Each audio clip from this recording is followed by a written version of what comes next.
You're listening to Happy Hour Hustle, a bi-weekly podcast featuring the musings and witty remarks of the one and only Kim Bodie. We can promise at least 2 terrible jokes out of Kim and at least 10 minutes of incredible thought leadership from some amazing and influential guests. So grab a glass of iced red wine and join us for a wild ride. Here's Kim. Do we trim out the beginning? Not always. Really depends. We can play it by ear. Hi guys, welcome to Happy Hour Hustle. Obviously, I'm once again not Kim. I am Rowan. I am our content lead here, and I am talking with a special guest. He is well known around these parts and has quite the reputation.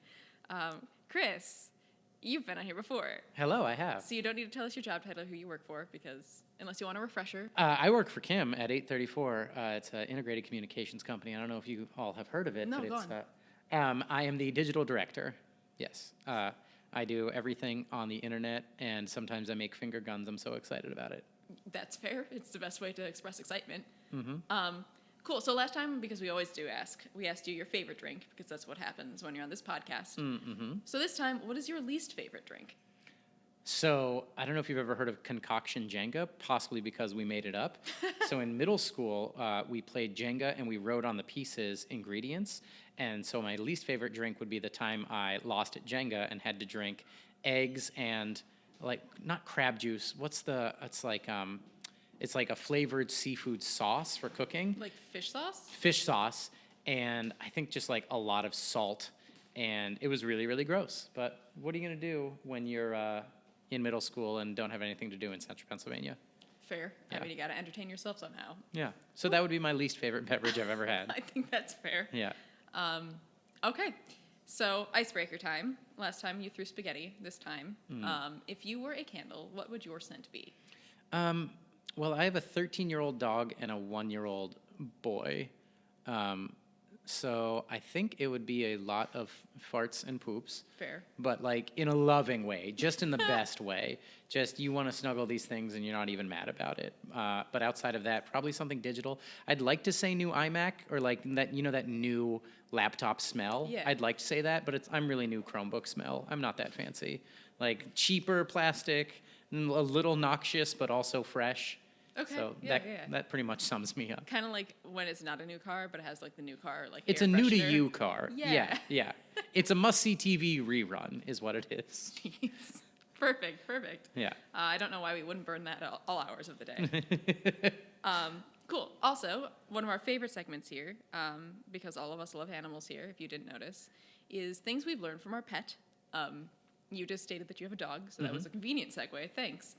What is something that you learned from your dog? And describe your dog, because I don't think that's been on the podcast. My wife and I thought we were fostering a dog, and we fostered an LA shelter dog, West Valley Shelter in LA, if any of our listeners are looking for a dog in Western Los Angeles. Sure. You never know. But she is a beautiful pit mix. She is very lazy and lays around the house, and I think it's almost a cat mentality of just going with the flow, and we call her a piece of furniture, but my wife's got a touch of the anxiety, and I think a lot of adulthood can be stressful, and my dog sleeps through all of it. So it's just like, did you eat today? Do you have a warm, comfy bed to sleep in? Be like the dog. Just be like the dog. You're happy. Just be like the dog. Remember this. Yeah. I have 2 cats, so one of the things that I learned from my cats, I was thinking about this, is my little one, I guess, we call him Little Cat. That's a great name for a little cat. Yeah. And he has a habit of just following around and screaming at you whenever he wants something. Mm-hmm. And I think that is very important to speak up for yourself when you feel like you're not being listened to. Yeah. Although doing it at 2 a.m. is normally frowned upon. But yeah, my dog doesn't bark or anything and is good with the kid and mostly just actively tries to stay out of the way. Like, will not go outside if my son is standing in the way. Really? And it's like, you can walk by. There's plenty of room. I think my dog is just like, it's fine here. I know my place. And it's like, but we love you too, dog. It's okay. You're a member of the family. Did you get the dog then? Yeah, you would have gotten the dog before your son. Oh, yes. It's 6 or 7 years before the son. And so, yes, we were fostering her. And after a few weeks, I was like, hey, we haven't met anyone or talked to anyone about adopting this dog. My then girlfriend was like, that's because we're keeping it, obviously. I see. Oh, well, news to me. But yeah, sounds great. And she was right. Shelby's a great dog. Yeah. I mean, you did find it a loving home, which, I mean, it is a foster fail, but at least it could be worse. Yeah. Well, she's not good with other dogs. So a lot of people who would have fostered her already had a dog or two. So That's a it good becomes a thing of, well, if we can take her in, let's just keep her. Yeah. So we did. And if she's happy, that's all that matters. I think she's happy. She's pretty old and grumpy, but like a Yeah. happy old grumpy. As opposed to a very, very angry old grumpy. Yeah, it's hard to tell when a dog is this age, and we have my wife's cousin does a lot with dog shelters, and is it called hospice for dogs? But like forever homes, where you'll adopt a dog who you know is not going to be with us a lot longer, and having that conversation of when do you know if it's time to look into the final moments for a dog, and how do you do it at home and make sure they're happy. I hope we're a couple years out, but she needs, we have a little harness to carry her up and down the stairs, so she's getting old, but you know, we're going to make sure she has a happy life until the end. Also, as a note, it definitely shows the route that you take to work, because the other side of our building is directly next to a pet hospice, and you have to pass it to turn into our... I take that way out of work because I don't like making that left turn onto Leonard. I see. This is getting very detailed. It is. I'm also a terrible driver, so I need to not make that left turn. I think it's a legal liability thing at this point. You not making a left turn. Okay, that's fair. It's like how UPS has their drivers make only right turns to save gas and make things more efficient. You haven't heard this? No, it's very Zoolander. So it's a thing of they optimize their routes to make fewer left turns because the amount of time they spent idling and stopped waiting to be able to turn left was apparently fuel inefficient Interesting. and probably a safety thing. But anyways, yes, I drive out that way and I'm like, I hope it's not soon. That's so sad. Okay. We've had a weird, depressing week. I think it's spooky season or something where we're talking about death and all that fun stuff. Subliminal Jen is spookies. laughing at the term spooky season. That's fine. Obviously, it's the rebranding of Halloween as spooky season. Yeah. She just didn't get the memo. I think it ends when we murder a turkey. Yeah, I think so. That's too. the end of spooky season. Yeah. When you say it like that, it seems very fitting. A delicious, delicious turkey. Oh, but yes, of yeah. course. You eat every morsel of the spooky season. What is this turkey. podcast about? I don't know. All right, so we want to talk about content and how you can use it to break through the noise of all the stuff that we hear all day long, like that nonsense we were just talking about. Sure. So look at our totally intentional segue. So we use the term stop the scroll around here a lot, and there's going to be more of a discussion because I'm content lead, but you're digital director, so we both work together a lot whenever it comes to making content in the digital space, which is Sure. mostly what we do. Yeah. So the term stop the scroll, will you give your rundown on what that means? I've always seen it in the context of Facebook, but it also is in general display advertising. When someone is cruising around the internet, people have gotten very, very good at ignoring ads. So stopping the scroll is how do you catch their eye, whether it's display or video or even frankly Google search ads, how do you make them stop and say, oh, that's the thing I've been looking for and I didn't realize it until just now. And that can be, in my background in comedy, something super engaging and funny, or just, hey, this is exactly the product for you. What I'd like to see more of and potentially try more of is like meta advertising, where it's like, you are being hit with this retargeting ad because you visited this page on this date. I think that sort of thing helps with internet transparency and also is, I already know you like this product, come in and complete your purchase. It's like those, I was just in a meeting talking about, hey, you added this to your cart but didn't purchase it. Are you sure you don't want to purchase it? Why don't you treat yourself? All that sort of messaging, automated stuff, showing that to people that really cuts through the clutter of, here's another ad for a Ford truck. I get a lot of Ford truck ads lately, and I'm not in the market for a truck. Weird. Yeah. So it's essentially combating that curse of infinite scroll. Right, exactly. Which is pretty much standard now on everything. I mean, in terms of social media, at least. Yeah, and we've talked about this for like blogs and websites. Probably shouldn't be infinite scroll for SEO reasons, and that's not the topic of today. But yeah, with Facebook, the whole point is they want to keep you on their platform, and it's frankly in Facebook's interest as well to make sure that the content they're showing is engaging, whether it's an ad or organic content or updates from your friends who are all having kids and living beautiful, successful lives without you. But Jerks. when you think about that, though, it's the same thing on Twitter. It's the same thing on Instagram. Absolutely. Honestly, it's the same thing if you're on tags in Snapchat or if you're on TikTok. All social media is kind of, I mean, Pinterest. It's all just sort of taken that concept and we're all so used to it that a lot of us don't even think about it. So Or if you're on, man, I could list 11 other different platforms that people don't use anymore. Remember Ello? I had such high hopes for Ello. Ello.co I thought was going to be like the new Facebook, and it did not become anything. like how Facebook was the new MySpace and now we all forget MySpace existed. Yeah, Yeah. well, what are you going to do? It's fine. So let's talk about ways to stop that. There's obviously, we were talking about retargeting. Sure. We were talking about just ways to stand out. And I think there's this misconception in terms of writing copy or even just branding or your tone of you need to be like wild and crazy to get people's attention.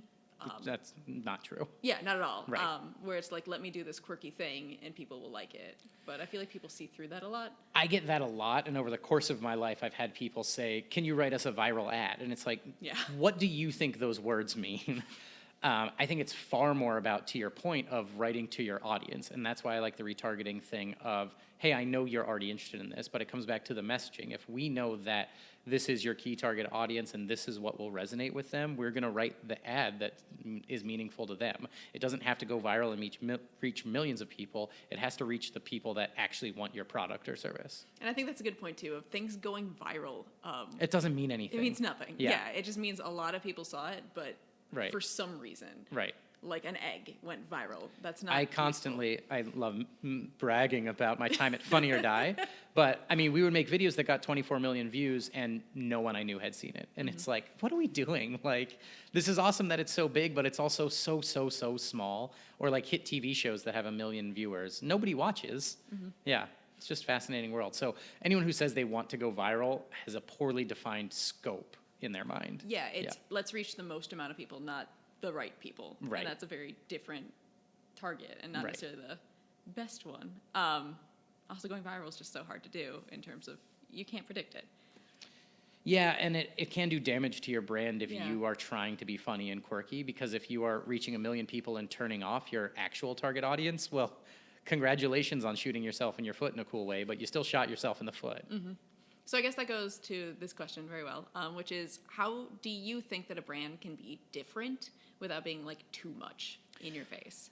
So this is a big part of why I really like agency life and 834 specifically, is that integrated communications of, well, what's your unique selling proposition, or whatever you want to call it these days, of what are your company's values and what's your branding and your mission statement? Are those all well defined internally? Okay, are we communicating them externally?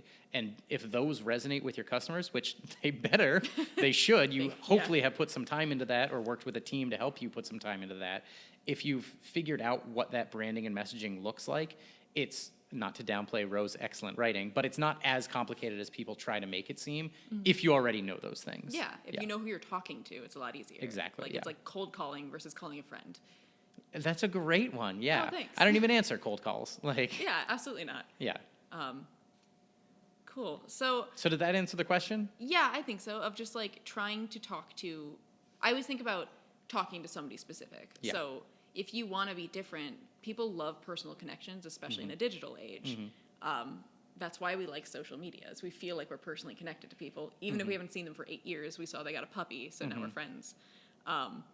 Well, something else, this can feel a little reductive, but the reality of it is building personas of buyers. Yeah. So it's not like I need to target Jim from the north side of town who has 2 kids and a dog. It's I need to target people in Jim's role who are a purchasing intent person and who have a salary between this and this. So it's less about that one-to-one connection, but making sure that you're hitting those people. And when you finally reach them, and I can talk about marketing automation and direct contact and feeling like a personal connection, once you've made that connection, actually following up like they're a real person. But until then, make sure you're reaching them like the audience. Yeah. I don't want to downplay what it means to be a member of an audience, because sometimes people don't like being categorized like that, but you have to thread that needle very carefully. Well, that's why you have a target audience and not Right. a target person.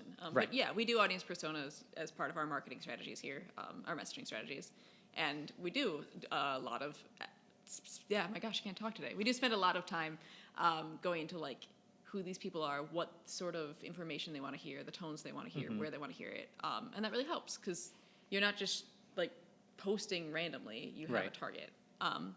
And I think this used to be more of a conversation when people thought, oh, I'll just target people who like soccer on Facebook.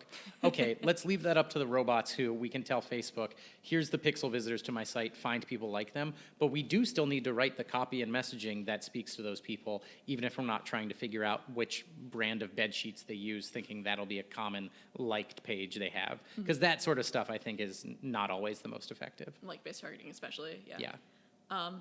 So, what do you think? There's a personal opinion. What do you think is the best platform for breaking the scroll in terms of all the social platforms that are out there? It's a tough one. Yeah. Well, best is such an interesting word there because I think Facebook has 2 billion people, but Google has effectively 7.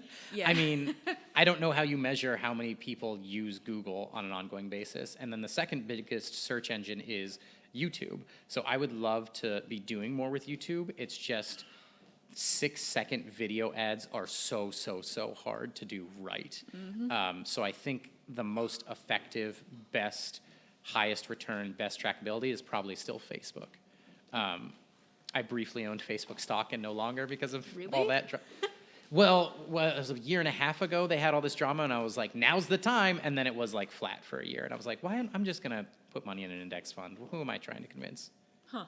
I don't know what I'm talking about. I mean, you sound Stop- like you do. Stop trying to beat the market is my financial advice. That was not financial advice. This blog is for entertainment purposes only. Jeez, yes, please don't. We're very good at marketing. We're not very good at financial I'm advice. also not a lawyer or a healthcare professional, in case that comes up. All of this is just suggestions. Yeah, okay, so I feel like that's part of why content is so important nowadays, especially in 2019 going to 2020. Especially in terms of like search engines with how Google is re-indexing things now. Right. And I think, I mean, this is great. Any one of these topics you and I could talk about for hours, but I think blogging is sort of that opposite conversation of viral, where you can go viral in a very niche community, and everyone in that community will have read your blog, and oh, what a coincidence, you wrote a blog that interests your target audience. That kind of viral is incredible, and we constantly see these blog numbers that are outperforming our own expectations and stuff, which is so cool to see. And then breaking down the audience of, well, where did they come from and how'd they hear about us, and did they come back? Did they sign up for our newsletter? Did they actually purchase something? Is effectively the difference between earned and paid media is SEO and PPC. So if you can have content that speaks to people, not just in your advertising, but in your blogging efforts and your outreach and your PR, I think that's the winning combination at 834. Especially when you share those blogs on social, because then you're hitting Yeah. 2 birds, 1 stone. I didn't really want that metaphor, but that's what came out. Feed 2 birds with 1 treat was the new thing they said. one Do you treat. remember? I feel like we talked about this a few weeks ago. People said stop saying kill 2 birds with 1 stone. Feed 2 birds with 1 scone is what it is. Okay, I Yeah. like it. I like Yeah. the originality here. Yeah. On the scones. I like, people get all weird about PC and trying to say the right things. I'm like, no, the whole point is to like be inclusive and not talk about murdering birds casually. Like, we're getting better as a society. Isn't that cool? You say that, although we started off the podcast talking about murdering birds at the end of spooky season, so. Delicious birds. I mean, fair. this is my wow, we love going off topic, but my struggle with vegetarianism is those animals would never have lived if not for being raised for that. And I don't know, that's like an ethical question. Are you better to have never, is it better to have loved and lost than to be beheaded for turkey So on this is the Thanksgiving? point where we say that Chris's paraphrasing of Shakespeare is not a representation of Oh, our Shakespeare. views I am of also not an English vegetarians. major. Yeah. No, more power to him. I did the Impossible Burger recently, and it was very good. It is super good. I think it's better than the Beyond Meat Burger. Really? Yeah. I kind of agree. But Yeah. nothing beats Morningstar's chicken patties.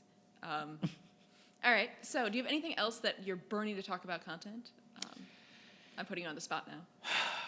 I mean, yes, I have this beautiful whiteboard of all the ways content fits together, and something I would love to see more of is video content and sequential video content. I think there's so much opportunity in someone watched this Facebook video, let's hit them with another testimonial. When they watch 90% of that Facebook video, let's hit them with the hard sales pitch, or whatever it means for the client. But I think hitting people with relevant content, especially in that retargeting sense, is so cost effective but so impactful. I'm very excited to see more of it. And I get hit with all these ads constantly from, new marketing automation platforms that want me to be their agency partner.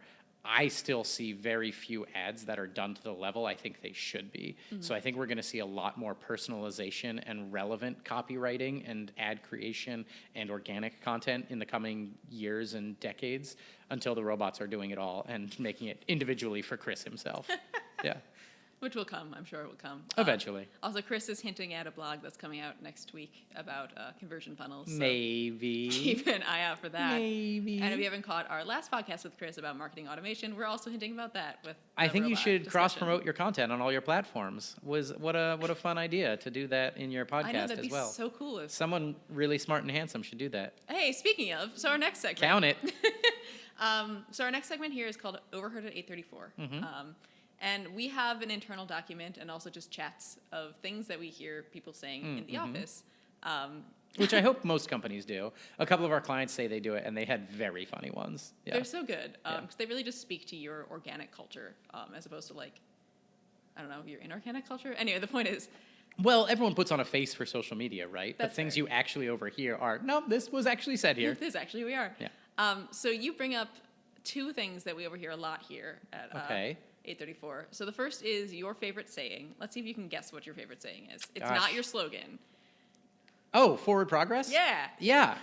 So, I love forward progress. I feel like I saw it on a campaign sign or something, and it was just like, all we can do is just try to step forward every day. James Altucher talks about this. There's a meme going around of, if you make 1% increase every day, after 365 days, you've improved 700%. If you make 0% increase every day, you've improved 0%. It's like, that's so cheesy, but also like, yeah, you just got to keep making forward progress. It's exponential, so you're adding 1% to 1.01. this is Erica who's recording it, looking very confused. Oh, about the yeah, numbers. yeah. Yeah, I think it's great. For those who don't work in our office, routinely Chris will walk over and give us a summary of how he's doing and how we're doing, and then turn around and say forward progress and go back to his office. Forward progress. So much so that our graphic lead, our creative lead, will frequently just say it for him. Chelsea is very good at summing up what I'm doing in generalities with zero context of, oh, Chris is making forward progress. He's got some outstanding to-dos and some outstanding emails. It's like, well, yeah, I mean, isn't that just a job? It's like, always yeah. accurate. Yeah. So then we're going to talk about your slogan, which we keep a tally of on the wall. Did I finish forward progress? Oh, so the other thing is, I read these baby science books to my kid, and one of them is about statistical physics, and it gets into entropy and how the universe is falling apart. So, like, we have to make forward progress, otherwise entropy wins, and in the end, the heat death of the universe will consume us all. But in the meantime, let's try to make forward progress. Yeah, you could also argue that apathy wins if you don't make forward progress. I so. love that, yeah. Thanks. Apathy and entropy. I feel like those are two characters in a cool video game. Go together, like. Yeah. Cool. Then, Do you know the difference between ignorance and apathy? yes. I don't What is know, it? and I don't care. Nice. Solid joke. Comedy background. That's a dumb joke. Sorry, my next one. Your slogan. Can you just give us a nice? I don't know what you're talking about. No. Could you refresh my memory? No, it's not top. Does of anyone mind. here know what my slogan might be? No, I've never heard it actually. Kim, what's my slogan? What's that thing I'm always saying? Kim said I'm very charming and handsome, for the record. Kim, I heard Kim say Chris is very charming and handsome. So I was doing this for several months at 834 when my wife was like, they know you're kidding, right? And I was, oh, I hope so. I hope people don't think I actually believe.